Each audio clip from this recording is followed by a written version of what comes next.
This is First GenXers.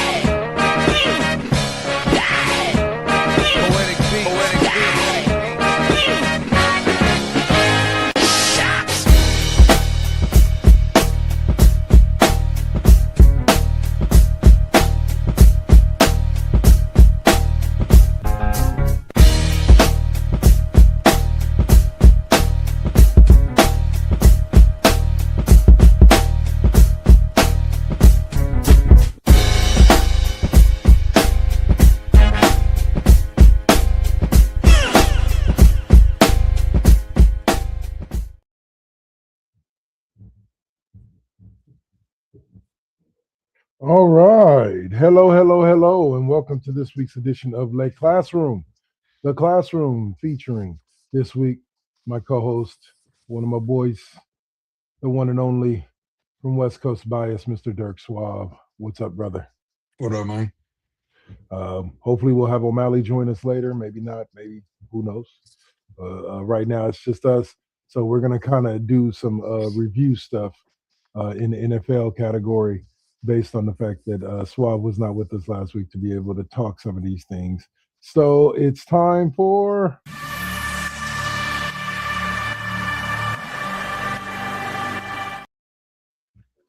football talk in the classroom.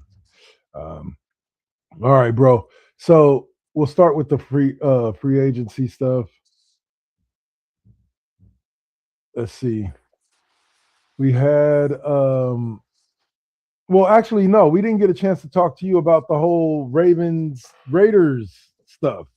You were here for the beginning part of it with Max Crosby getting traded to the Ravens, but you were not here to discuss Max Crosby not being traded to the Raiders. Why don't we start there? You give us your thoughts there. All right, I'll make this quick. So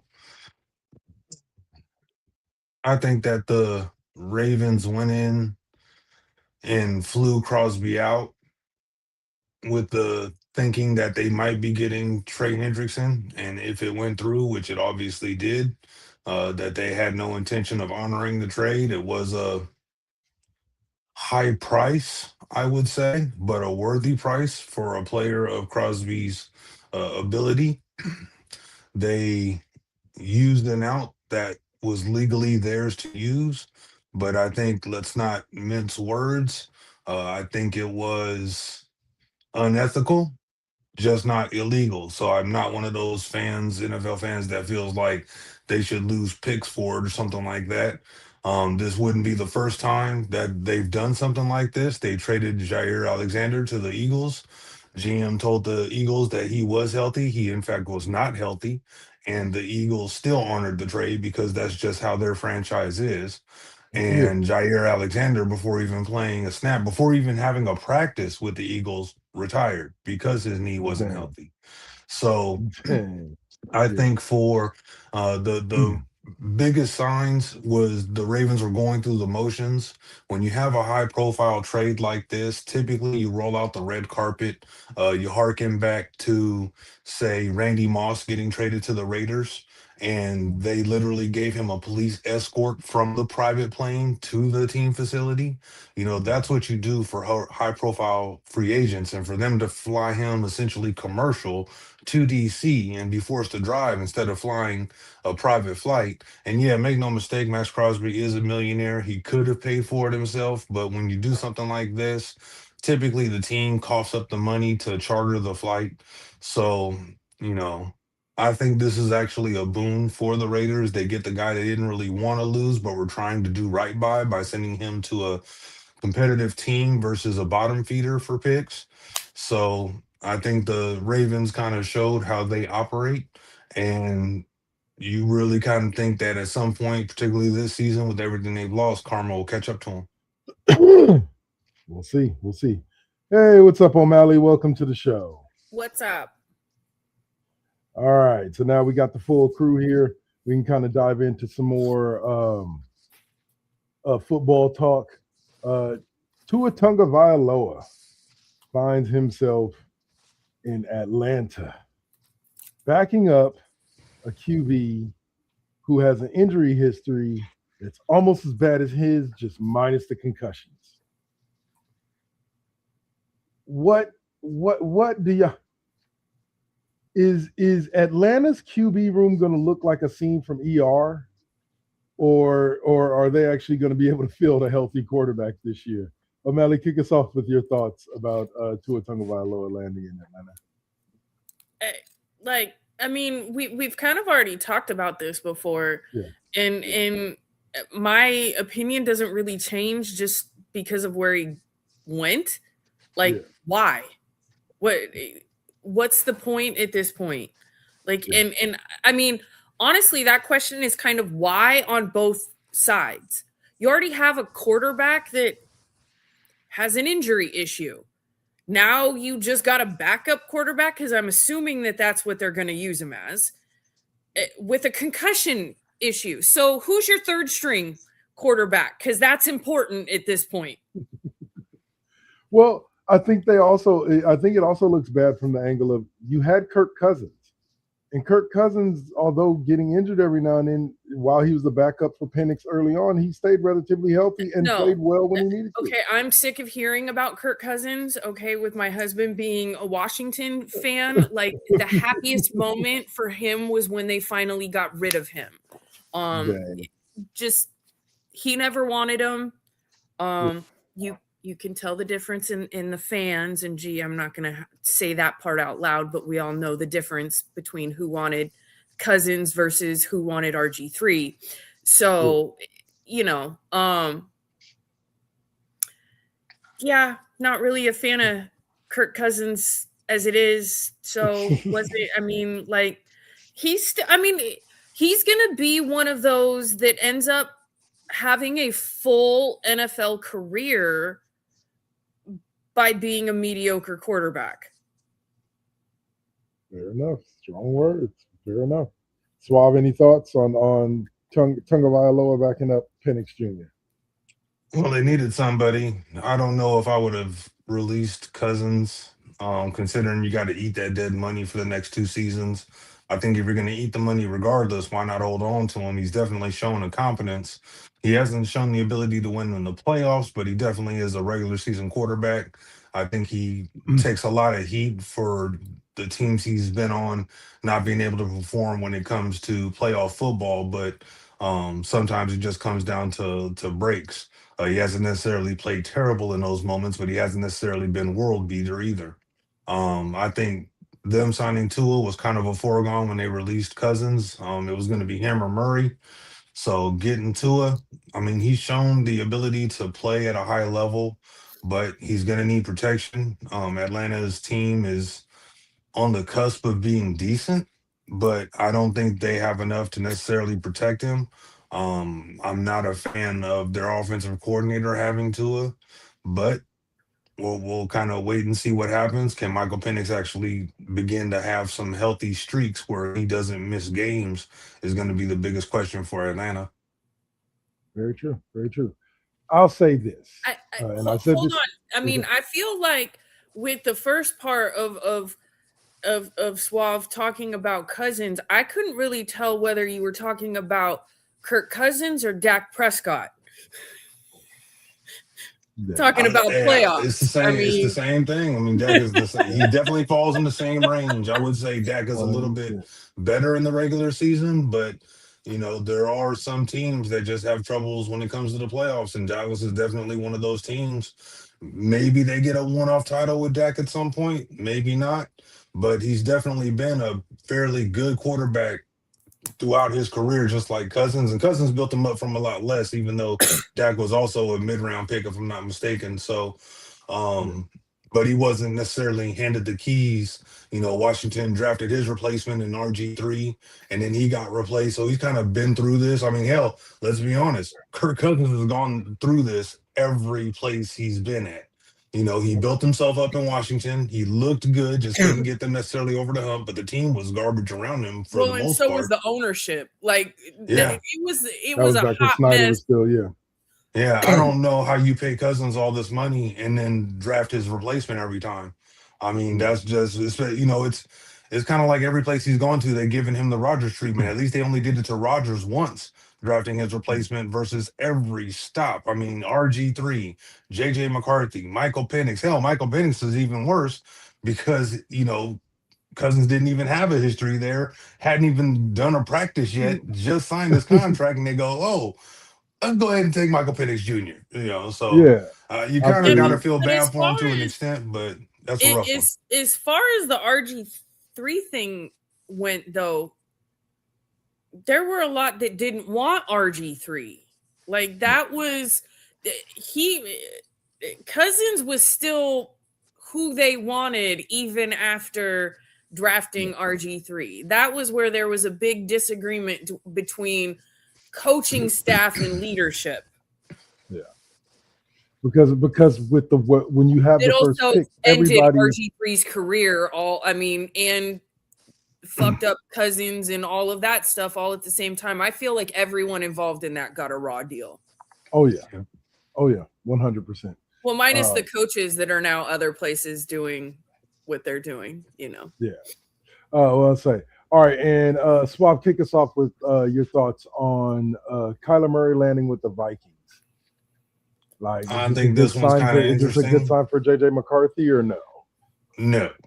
I mean, JJ McCarthy hasn't even shown any flashes that he's going to be a decent quarterback at the NFL level. I will say Kyler Murray has shown flashes, even though it's been with the Cardinals, but he's shown more with less.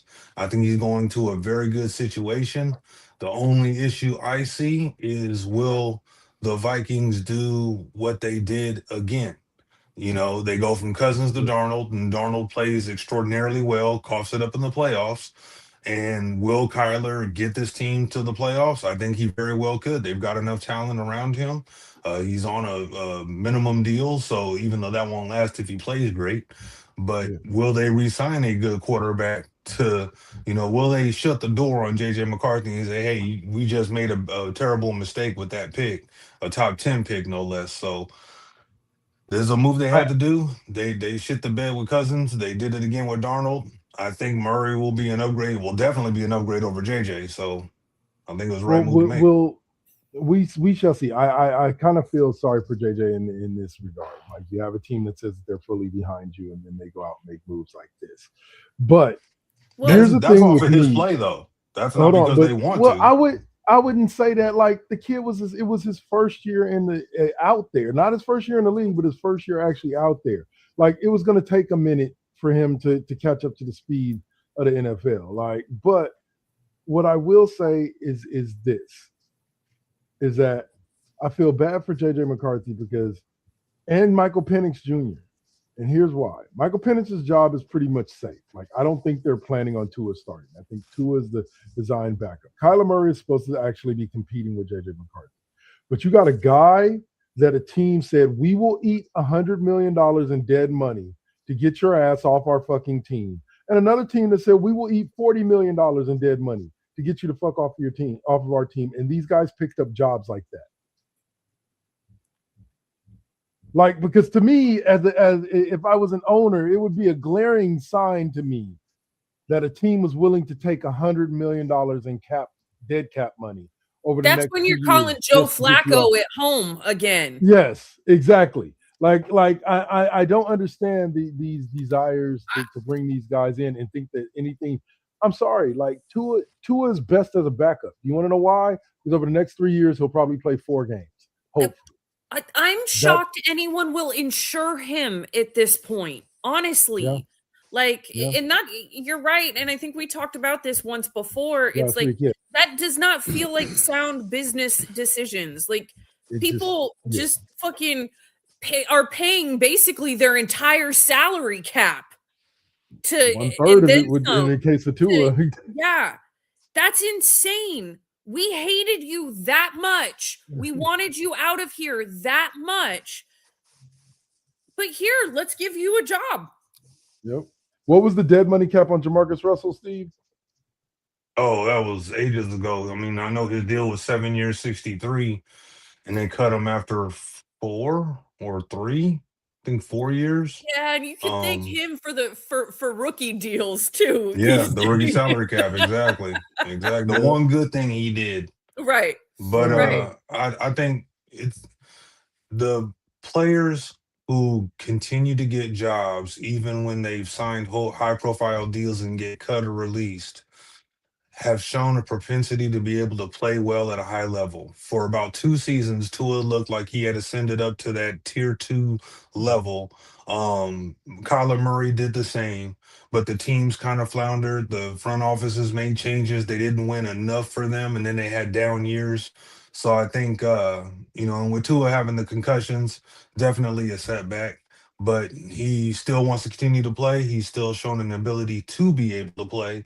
So that's kind of what you put your faith in. And also, they didn't sign either of those guys to big money deals. They're getting them for the vet minimum. Whereas the teams that they're leaving, they cut bait and they're eating that dead cap, which is, yeah, I mean, I'll admit it. That's pretty wild. It gets to a point where the number's like, I'd rather just keep you on the team and let you be a backup. But you got new head coaches at both of those programs that said, no, let's wash our hands clean. The team said, okay, and was willing to eat the money. So, I mean, those are the breaks. Didn't Penix have a pretty significant college injury history? A couple. Yeah. So, like, you're already that coming in, right? Yeah. Like, I revert back to one of my first statements. I really hope they're gonna have a good third string quarterback. Because this feels like a Niners season where they went through and ended up with their third string quarterback with Josh Johnson walking off the bus. Yep. From the bus stop, throwing the pads on him and riding them to the game. And look at where you're at now, though. So, I mean, that was a fluke that I feel like that was the best thing to come out of that season for you guys. Yeah. Well, no, it gave us Brock Purdy.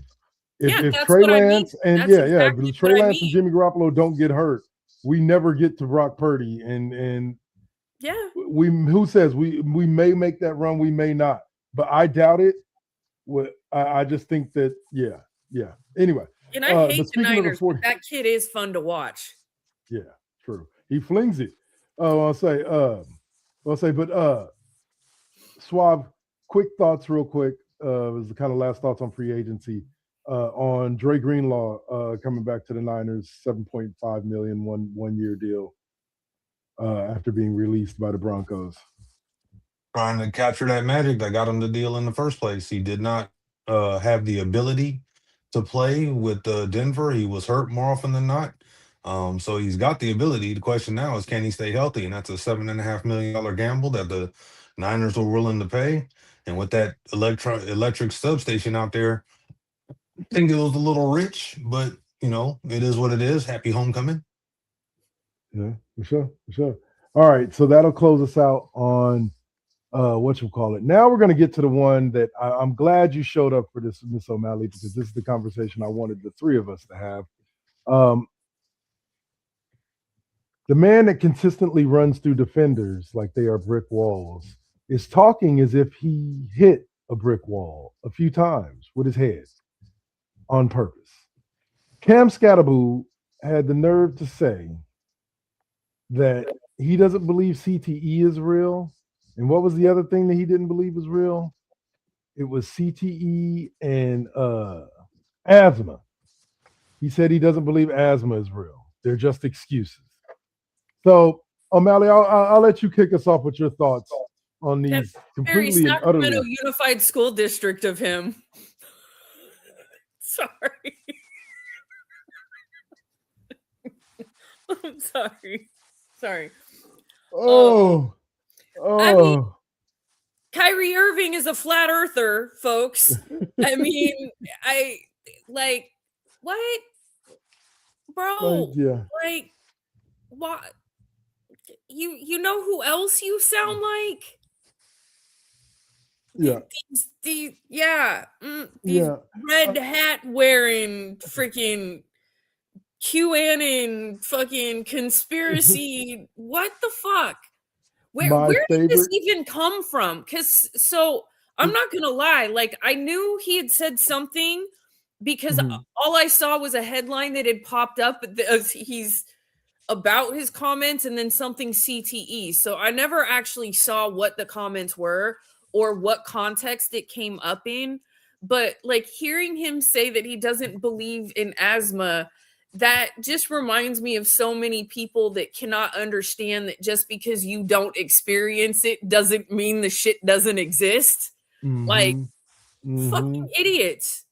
You sound like a white person saying racism doesn't exist because they've never experienced it. Fucking learn. It sounds like you're suffering from CTE, sir. That it's that right there. That's the hilarious part for me is that the first comment I saw underneath the little Facebook article thing that I read about it. The first comment was, "Well, looks like the CTE done already got him." I'm like, these are not the droids you're looking for. All right, Suave. What do you think about Scatterboo's comments? With his playing style, he doesn't want to play scared, so I understand why he would say something like this. It's just like we were talking off air, and it's like guys that race cars and stuff, they live that fine line and they're out there risking their life for money and fame and the chance to win. So I can understand why he would say it. I would have kept it private, or tried to segue away from it so that way I wouldn't have had to admit it. But it's obvious he doesn't want to play with that fear. And while I'm sure he's one of those types where he's like, I've had a bunch of concussions and I'm sure I've had a gajillion micro concussions and I feel fine, without realizing that CTE is really going to start affecting you in your 30s, 40s, 50s, and 60s. And there's a gaggle of evidence, scientific research, peer-reviewed research. It's real. I mean, hell, more than that. More than the evidence, there's actual sliced brains of former players showing CTE, including people like Aaron Hernandez, Junior Seau. I mean, literal greats. Junior Seau offed himself in a way so that his brain could be studied because he was so certain that what he was experiencing had to be tied somehow. I mean, it gets so bad Mike Webster is really was the one that kind of cracked the case open with his passing, but he was living homelessly in his truck, biting off his fingernails, pulling his own teeth out, and huffing paint. It's like, bro.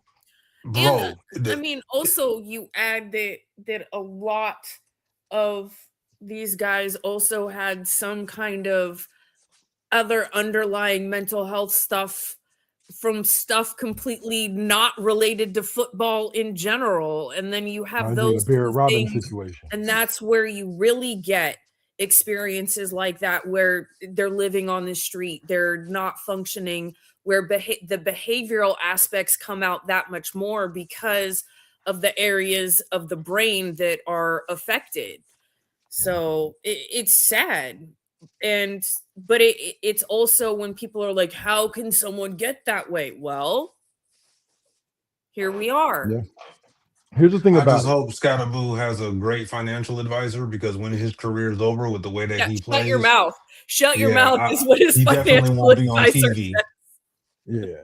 Well, I just say it like this. Like, it's a dark world because like they do go and they intentionally put their bodies and minds and everything else on the line week in and week out.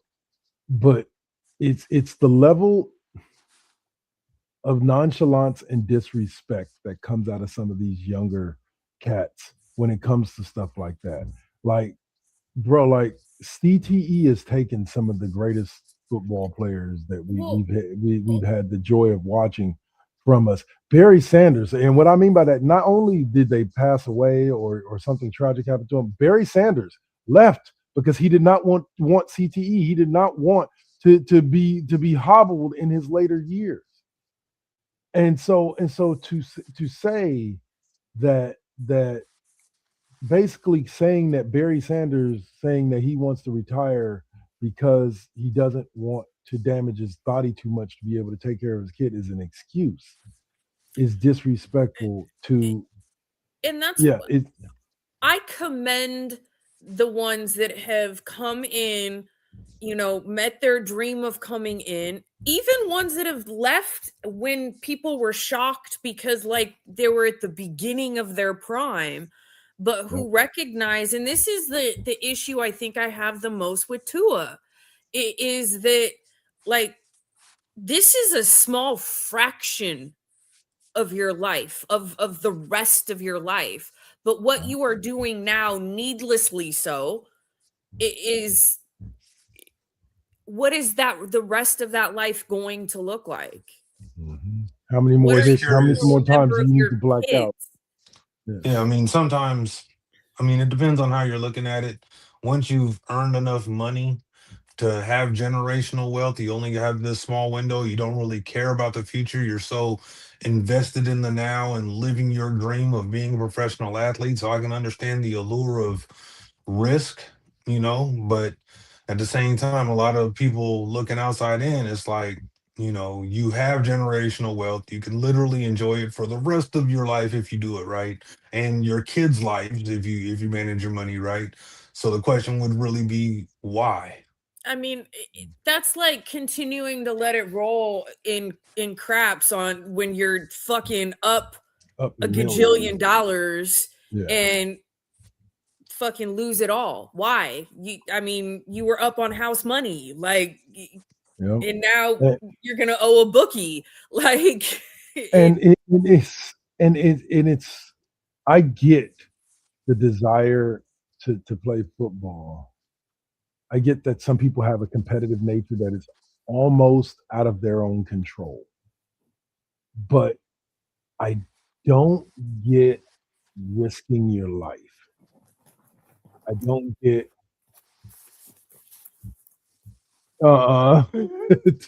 Tech Tinkers, thanks for joining us, bro, over on Twitch. He says if you're up on the craps table, you put it all on black. Duh. Sure, man. No, if I'm up millions, I'm walking away from that table with a smile on my face, and yeah, I'm out. yeah, no. What's up, bro? Thanks for joining us. But yeah, no, in real talk, just guys that retired, like I look at like Patrick Willis. Like people are like, oh, he was 7-8 years into his career. Like he's a little long in the tooth for a linebacker anyway.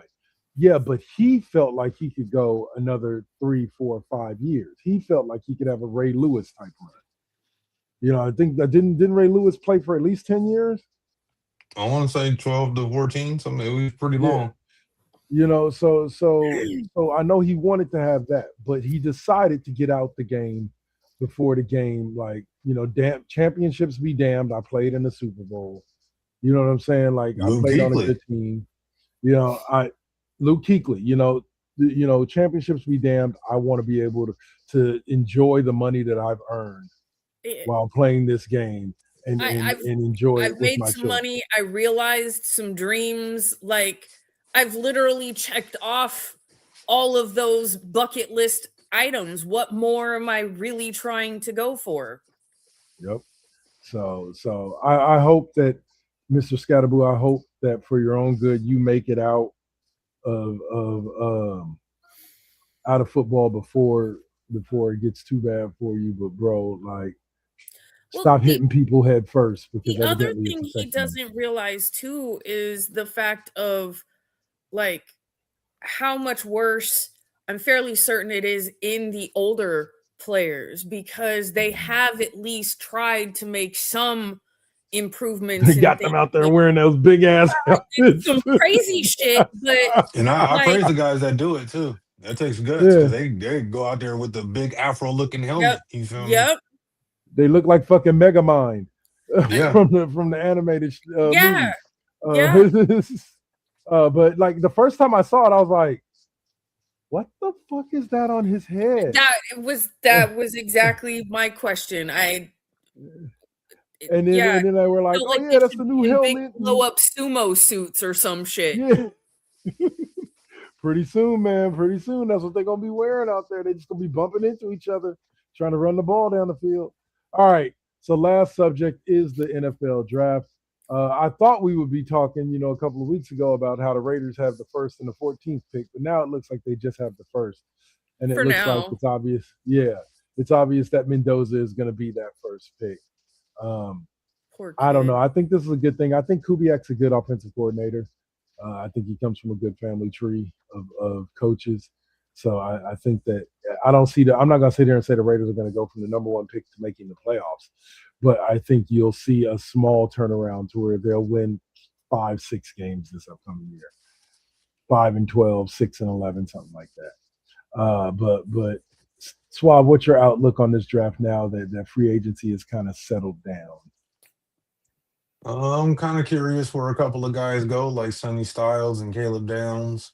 How far down could possibly Bain drop in the draft? Everybody kind of hitting on the fact that he has T-Rex arms. So I'm real curious with a couple of these players. Taylon Green from Arkansas, the guy that should be quarterback, and a lot of people are projecting him to be forced to move to wide receiver or tight end, which I think is just asininely crazy and old school white guy NFL things. You got a guy with prototypical size, prototypical arm strength, who just broke the combine record for the fastest quarterback ever and the broad jump of the NFL combine. And everybody goes numbers, numbers, numbers, but we're going to force this guy to change positions, because he didn't necessarily play great for Arkansas, who hasn't been a great team in like 20 years.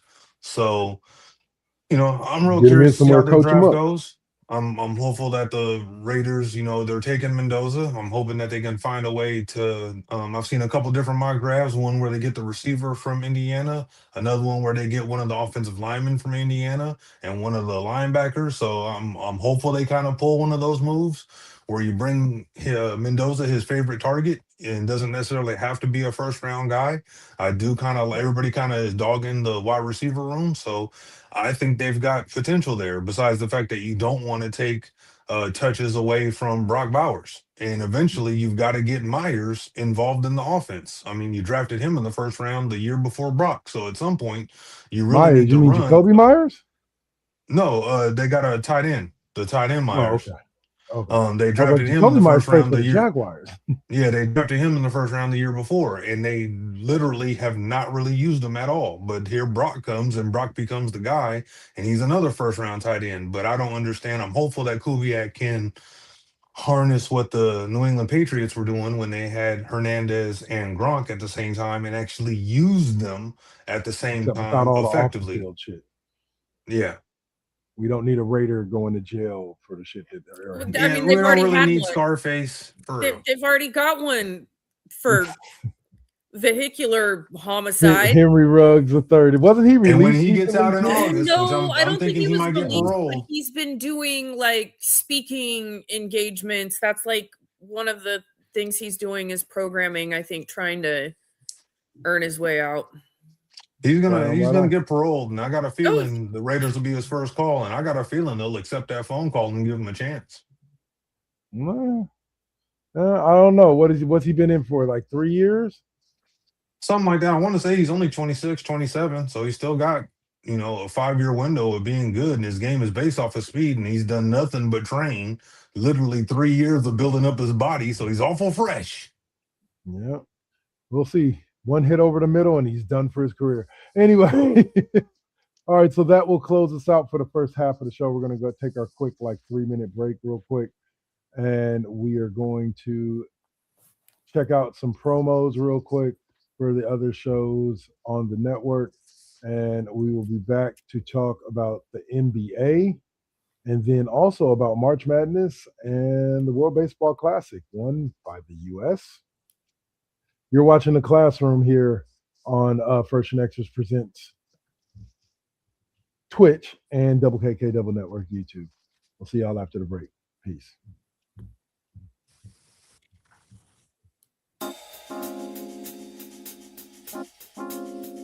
We back at it. Yep, we still doing it. Poetic beat. First GenXers. Gia. Let's get it, y'all. Come on. We back in the building. It's been a long time cooking in the soup kitchen. And I'm chilling with the same. Dropping these beats, won't stop, nope, I can't. Let me get up in the lab, turn it up. Game on with the First GenXers. What's up? Let's flip on the switch or the Xbox and get up in my zone. I'm clowning. Let me clear my throat for a minute. Shout out to my folks while I'm in it. It ain't nothing but love, it's babe business. I really don't know what's so who ain't feeling this. And this is only the beginning. Now versus then, this is something for the chillin'. Poetic got the joints like McDonald's. I'm loving it. It's the first gen. You are now rocking with Poetic Beats. This is the First GenXers production. Get your PlayStations out. Get your Xbox out. Get your Switch out. Let's get it in, y'all. Holla back.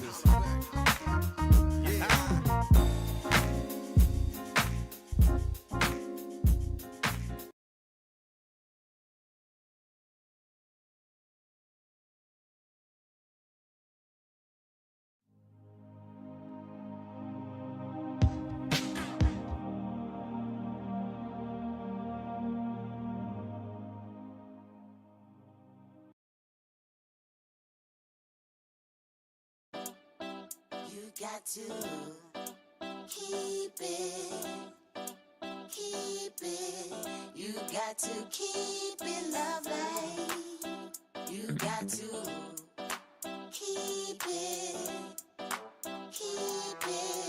You got to keep it lovely. Success comes right after the struggle. I ain't even giving up on whatever I wanted. The tragedies I've seen, I can't even stomach. Most of y'all weak as shit and would've started running. Every time I make it back to the crib, I'm thankful the Most High let me see all of it. Grateful I'm lovely, and I'm being real with this. Please don't judge me. I'ma stay on my shit.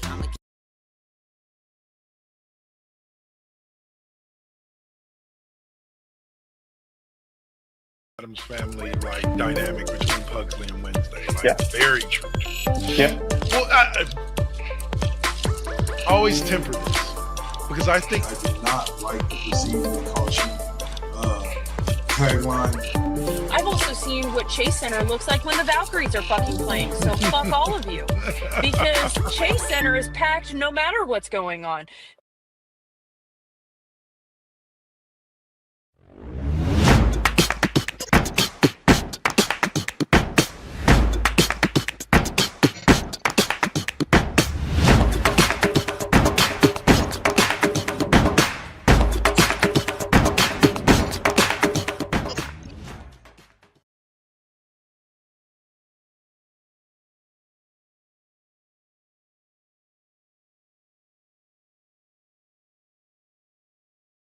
All right, give me 1 second. We are right.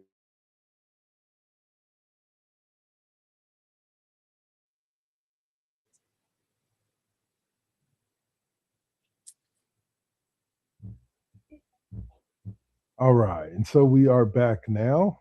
Damn it. There we go. All right, we are back. Who's talking? Hey, Sasha Lee, 69. Thanks for joining us as well. You got put in Twitch ads. All right, so we're gonna start out talking a little bit about this week in the NBA. All I can say is this right now. It is brutal being a Warriors fan right now. Even though Steph's supposed to be coming back at the end of the week, like that loss to the Hawks, I'm like, really? Really? I'm not saying the Hawks are bad. We couldn't beat the Hawks with the backups. Like we ain't got enough with Kristaps and all that to beat the Hawks. And so what are you guys' thoughts on the recent slide by the Warriors? Is it all injuries or is there some chemistry off with this team? O'Malley, go ahead and kick us off with your thoughts.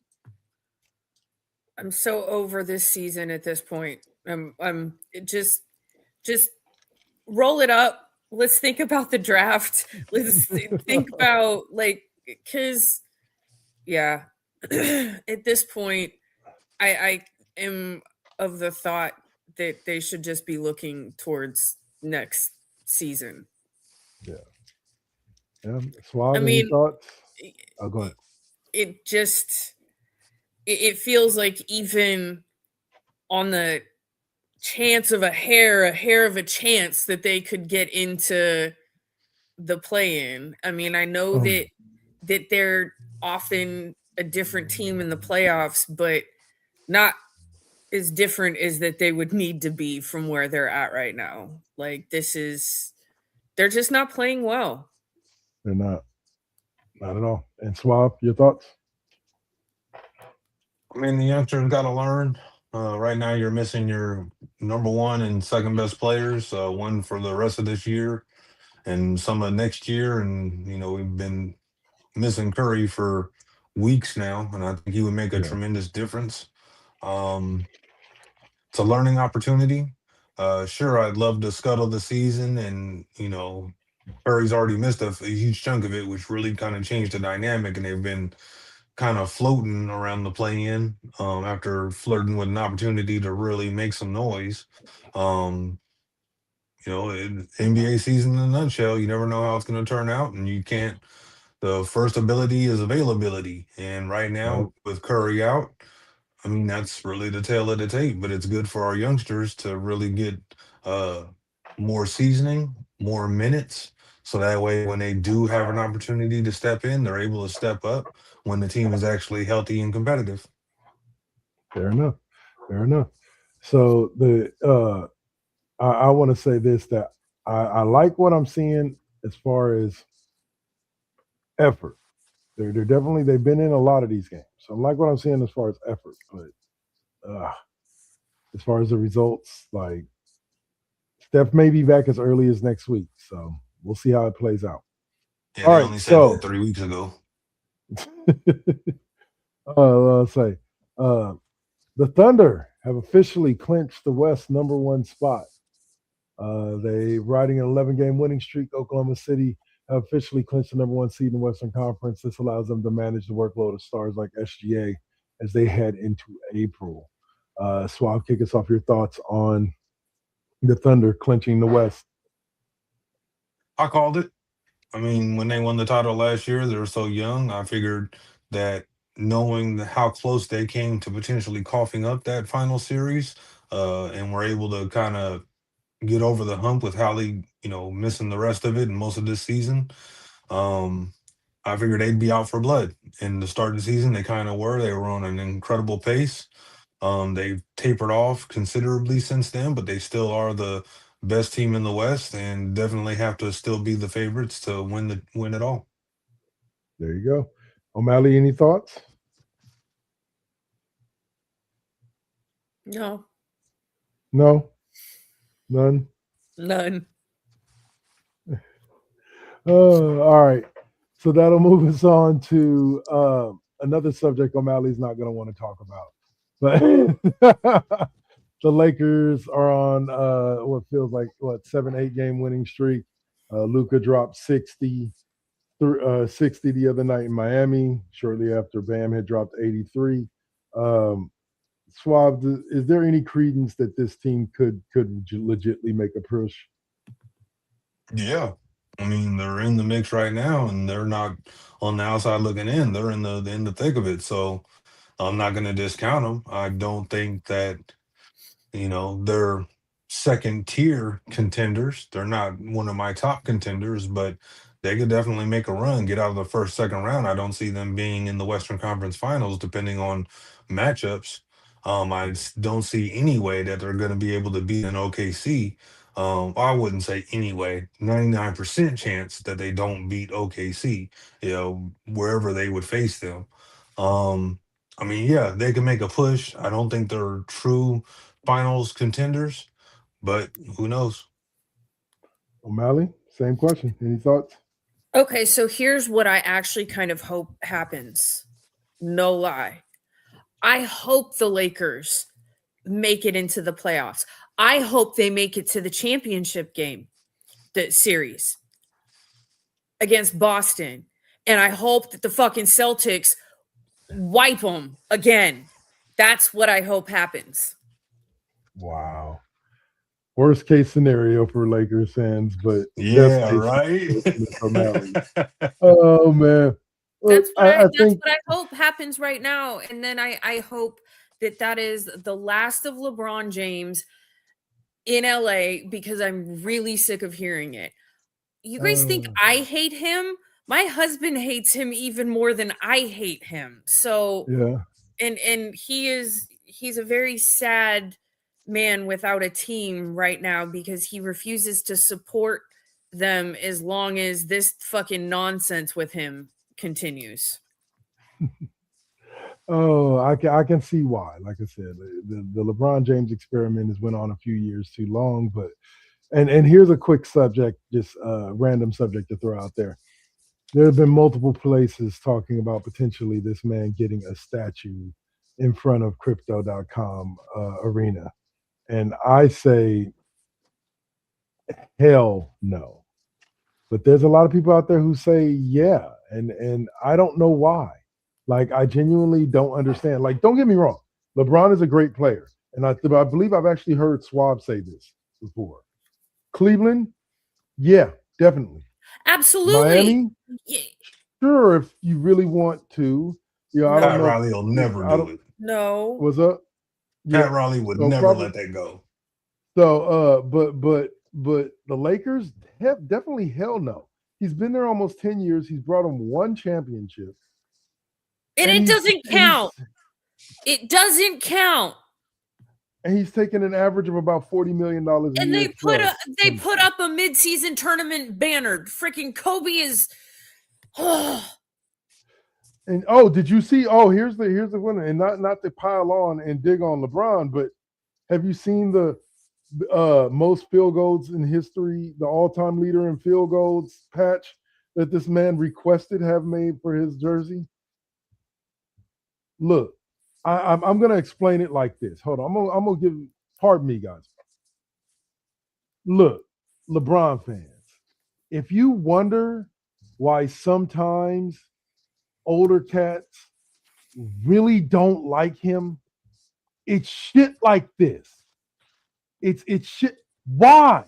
There's no reason. You will be recognized in the record books as the all-time leader in field goals. Why do you need to have a patch on your jersey to signify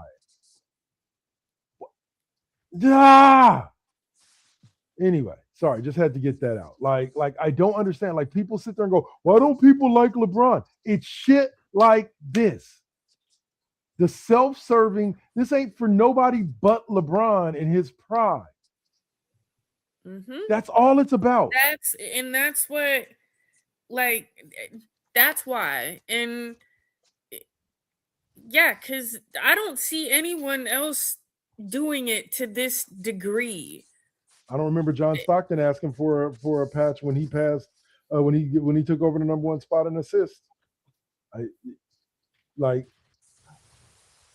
Maybe if he hadn't asked for it, maybe if the league is like, we want you to wear this. Okay, cool. It is what it is. But this nigga asked for it and got it. Yeah. The audacity. I would say the caucasity, but it doesn't apply to LeBron. like it just doesn't.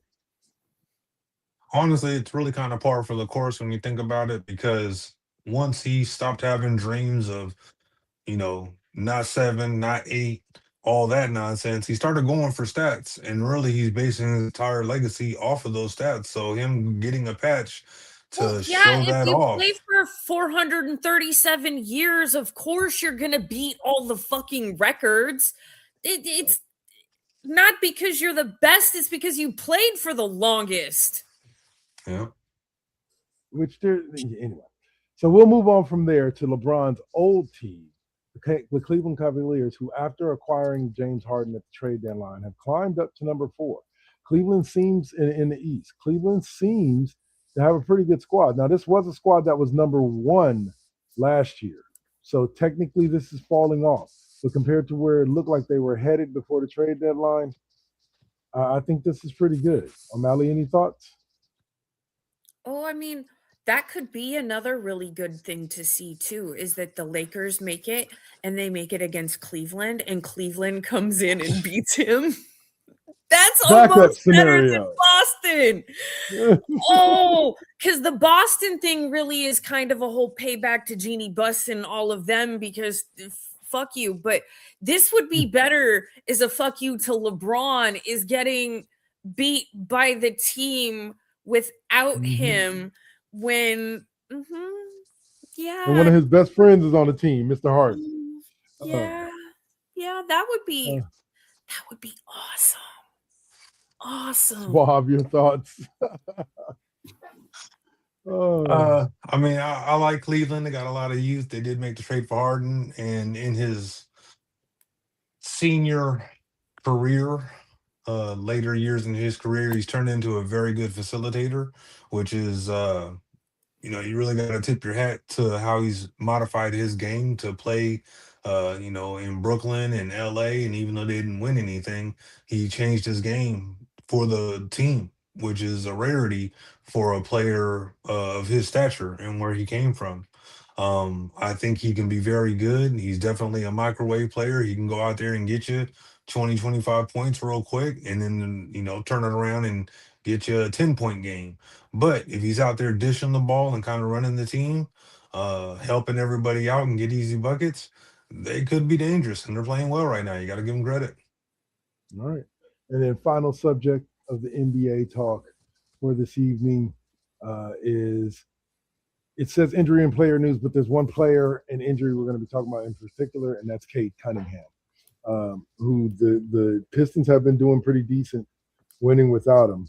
But because of this long-term injury, Cunningham is most likely going to miss out on awards like the MVP award, so on and so forth, because he won't hit the 65 game threshold that he needs in order to qualify for those awards.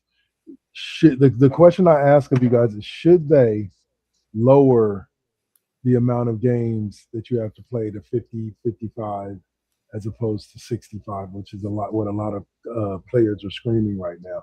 So, Swab, kick us off first with your thoughts, and O'Malley can follow him up. I'll sum this up pretty succinctly, I think. Hell the fuck no. I mean, you're already missing 20% of the season, which is kind of the threshold, 65 to 82. So for them to sit there and cry that it's not enough, nah. I mean, the first ability is availability. Second time I've had to say it on the show. So if somebody happens to unfortunately get hurt, which is what happened to Kate with a collapsed lung, which is a crazy injury to happen in the NBA, I mean, then it's tough luck. And yeah, it sucks that they tied, and smart for the NBA, that they tied the Supermax money into all NBA teams and things like that. But those are the breaks. If you can't stay healthy, then you miss out. So I mean, someone else that's under you, that's just as deserving in the talk, is going to get a chance to win a trophy. And maybe you were the front runner, but now that you're going to miss these games, you're not the front runner anymore. So I like it. Honestly, they should have one for the first half of the season leading up to the damn All-Star break, to be perfectly honest. So that way we don't get these All-Stars that have missed 20 something games in the beginning of the season still being All-Stars. So I think it's just you and me, O'Malley. Let's rock it. I mean, I agree. What next? Like, where do you draw the line? Like, it's stupid. Like, it is. Just fucking play. Just fucking be out there. And don't get me wrong, I'm not saying that basketball is not hard on the body. Football is not hard on the body. But I said it this week. Tom Brady made some ridiculous comments about the WWE. I think just trying to get attention or whatever, But there's an argument going on in the comment section below Tom Brady's comments about whether or not football players could beat the shit out of wrestlers or vice versa. And I listed off a bunch of shit about wrestlers, but the first thing I said, one of the jokes that I threw out there when replying to a comment was, football players literally stub their toe and they're out for like half the game, or if not the whole game. Versus a professional wrestler, which wrestling may be scripted, but trust me, them hits and landing hard on your back, that shit hurts. And they get up and do it over and over and over again. So I don't know. What's up? Also, hello. A lot of the professional wrestlers played football at some point. Yep. So, I mean, whatever. Yeah. That's always gonna be an argument. Yeah. This is why it's just a mentality that is funny to me is still around. Even though we all know wrestling is scripted, the fact that a lot of people still don't look at wrestlers as legit athletes is beyond me. Like with what they do in the ring, you can't not respect that they are legit athletes. They're, like I said, second only to soccer players. They're some of the best conditioned athletes in the world. So, all right. So that's it for NBA. Now we're going to go to, let's see.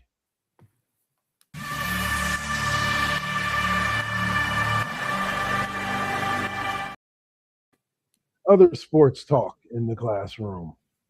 And we're going to start with March Madness. It's back again. Woo! We got college basketball kicking off, and it's actually been some pretty good games, even though a lot of the higher seeds have been advancing. Duke and Michigan, both number one seeds that people believe may be on a collision course to meet either the Final Four or the championship game. A matchup that happened earlier this year, and Duke actually ended up winning it. Big Ten punched 4 tickets to the Sweet 16 with Michigan, Michigan State, Illinois, and Nebraska, all making it to the Sweet 16. And then number 11, Texas, stunned the field by advancing to the Sweet 16. So keep an eye on them. And here's the one that I wanted to throw at you guys. You can give me your overall thoughts on everything, but history was made as Florida's 7'9" center, Oliver Rio, made headlines as the tallest player to ever appear in a tournament during the Gators opening round game. This man is 4 inches taller than Wemby. I hope he makes it to the NBA. I hope he's good enough to make it to the NBA, because I would love to see the matchup with him and Wemby. Because Wemby, I don't think it would be a good matchup because the kid's extremely raw. He's not near as talented as Wemby is. Wemby ain't never ran against somebody his own size. I mean, right now you're talking about a guy who's getting like 5 minutes a game, if that. You know, he's really kind of in the garbage time. Maybe we'll see more in another year or two, and he'll make a name for himself. But he's got a lot of he's got potential, but they got to actually start using him. He's got the first part down. He's tall. Yeah, the part you can't teach. True that. O'Malley, any thoughts about how this tournament has gone so far before they move on to the Sweet 16 next week? I mean, there were some shocks, some surprises, but I feel like every year there is. So, yeah. I mean, it's March Madness. I will say this. I had one major surprise. Okay. I did not know that there was a school called California Baptist. But now I do, because they made it into the NCAA tournament. That was that. Yes, that I remember that. I think that was one of the big shocks to me. Yeah, I was like, who? Huh? California, what? Okay, go on with your bad selves. But yeah. I actually went to UC Davis. Didn't realize it wasn't like California Baptist, like Miami of Ohio, right? Yeah. Like it wasn't. They went like 30-1. Yeah. No. But I mean, it's not like California Baptist, but it's somewhere in like Alabama or Louisiana, like Miami of Ohio, shit like that, right? Like it actually is. This California Baptist. I didn't look up their website, but I know that they exist now. Yeah, that was some crazy shit. All right. So that takes care of the March Madness talk. The second part is about the World Baseball Classic, which was won by America. Is this our Venezuela? first? Well, did Venezuela win it? Yeah. I thought Venezuela won it. Venezuela won it. That's why when you said it, I was like, "Oh, this must be a great tie-in," because you're going to be like, "Yeah, USA actually lost." Oh, they actually lost, huh? Well, I mean, I do think that it's a little ironic if you think about it. Like, we went and kidnapped their president, and now they just beat us in baseball. Go Venezuela, honestly. I'm here for it. Here's a question I ask. Have the U.S. won a World Baseball Classic at all? I would assume that they've won at least one, but it's not a guarantee. The world has some great, I mean, even MLB, is really a melting pot for the world. So you got Japanese, Venezuela, Cuban, Korean. So there's a lot of good players around the world. So it's interesting. I think they've done it maybe once. All right. It says, yes, the United States has won one World Baseball Classic title. Team USA won their sole championship in 2017, defeating Puerto Rico 8-0 in the finals. Wait, but I mean, then we kind of still won. Yeah. Because remember, all of you dumbasses, Puerto Rico is still part of the United States. Either way, the U.S. was going to win that one, right? Yeah. Fucking. It says that their title history is they won the 2017 championship. They were runner-up in 2023 and runner-up this year. So Bad Bunny's more American than the First Lady. Just remember that. dang, true, but dang. And baseball's looking like it's going to have an interesting season. I'm thinking we're going to see some surprise teams. I don't see the A's winning anything as far as like going to the playoffs, but I do see them being entertaining for the season. I like that kid Nick Cruz. They do either, because my work keeps getting tickets donated to us, and that's usually a bad sign. Dang. Well, that's because ain't nobody trying to pay $219 to go to a baseball game. Donated to us at this point too. So. Yeah, the Kings, man. Woo, we can't even go too much into what's going on over there in Sacramento. How the hell you put together that much talent? But then again, though, Zach LaVine's out. You don't leave me alone, cat. Zach LaVine is out for the season. I believe DeMar DeRozan is out for the season too. So it's basically just Russell Westbrook and a bunch of young guys. Leave me alone. And so, like, I don't expect them to be too competitive, but my God, I did not expect what's coming out. Sacramento may end up with like a top 3 pick this year. They're doing that bad. But anyway, any thoughts on the upcoming baseball season here, Swab?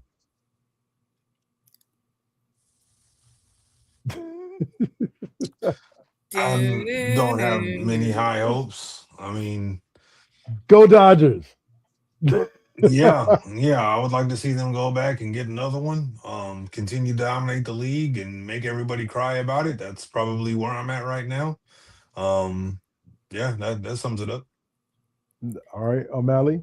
Okay, so we know my husband is a huge Dodgers fan. My best friend is a huge Giants fan. And this, as we start getting ready to go into this season, he told me to tell her the same thing he told her last season, which was, I'm going to need your team to do better this season, because it's no fun for me for my team winning when your team is playing like shit. Correct. He said, I much prefer when your team is doing well and we still come in and, crush your hopes. So yes, that's as we're getting ready to go into the start of the season. This is going to be a fun season for you, huh? It'll be a real fun season. Yes. All right. So it's funny because there was a point, because he gets very pessimistic when his team isn't behaving properly. I think I believed more last year that they were going to win that World Series than he did. He did, dang. All right. So I'll let you kick us off, Swab. Final thoughts for the show. Let us have it. I mean, I just saw an article that Mark Davis is already contemplating pulling the Raiders out of Las Vegas if they go through with some billionaire tax that they're talking about, which is comical. And you got people in the comment sections already talking about, more teams are going to move to red states. And I kind of feel bad for the red state taxpayer that's footing the bill for all these billionaires. I thought we were well past, footing the bill for billionaires and millionaires. So him already complaining that they, might raise his taxes is comical. But and talking about leaving Vegas already, you're just a few years in and you still owe $1 billion or $750 million on this stadium. I mean, unless he paid that Bank of America off for that loan, that's big talk. I would love to see him leave Allegiant Stadium and go somewhere else because he's mad that he has to pay more in taxes. But I don't know. I just billionaires, fuck them. Yeah. Right on, right on. All right. Miss O'Malley, your final thoughts. Bro, he's not even a billionaire. He's a millionaire. So I don't know what he cares about no billionaire tax for. And I mean, I'm just piggybacking off of Suave at this point because, like, yeah. I agree and wholeheartedly. It's ridiculous. It's what I've said the whole time. This is why you do not foot the bill for these dumb fucks who are football rich or sports team rich, because then you're dealing with this. He doesn't give a shit about the city, the town. What about all you motherfuckers that were out there talking about it was Oakland's fault that he left and all of this? Clearly, he only wants to stay wherever is most beneficial for him. Fuck the fans, fuck the team, fuck anybody else. It's not about any of them. It's about him and what he wants and what's best for him. Yep. Spoiled little fucking brat. For sure. All right. And as for me, I'm going to say it like this. I'm going to make a deal with any and every LeBron fan that's ever touched this screen. Point blank and simple, y'all. Give us 365 consecutive days where you do not talk, praise, or talk about LeBron. 365 days. And I will promise you, there will be a small shift in the way you even see the world and how LeBron is treated. Because y'all don't shut the about him day in and day out. Yes, there are people out there that just hate on him for the sake of hating on him. Why? Because it just makes them feel happy, because it's a counterbalance to having to listen to you praise his ass all day. So if you want to get rid of the people that are truly just the haters, just give us 365 days. 365. That's it. 1 year from now, you can start back up and you can turn it all back negative again. But just prove my point. 365 days. Zip your lip about LeBron. Talk about KD. Talk about Kyrie. Talk about everybody else but LeBron. Watch how things change. All right. But they can't do it. Oh, they won't do it. It's not even that they can't. They won't. They won't. They have to. They have to. And I've said it before and I will say it again. It will always blow my mind that nobody ever pays attention to how LeBron from day one in the league has tried to control the narrative around him and his career via the media and via social media. And he's done a pretty successful job of it. But the fact that he feels the need to control the narrative that much bothers me and always will. All right, so that's it for us. Y'all, I hope you guys enjoyed. Saints should be up next with an MVT Deuce or MVT Fusion. We will be back next week, me and O'Malley. Suave takes his week off. And we'll be back to talk more NFL, NBA, and whatever the else is going on in sports. This has been The Classroom right here on the First GenXers Broadcast Network on Twitch or the KK Double Network on YouTube. We're out, y'all. Give it to us, O'Malley. Fuck LeBron. Suave. Hey, Spurs ain't deserve Wemby. There you go. There you go. And Steph Curry is the greatest shooter of all time. Deal with it. Peace.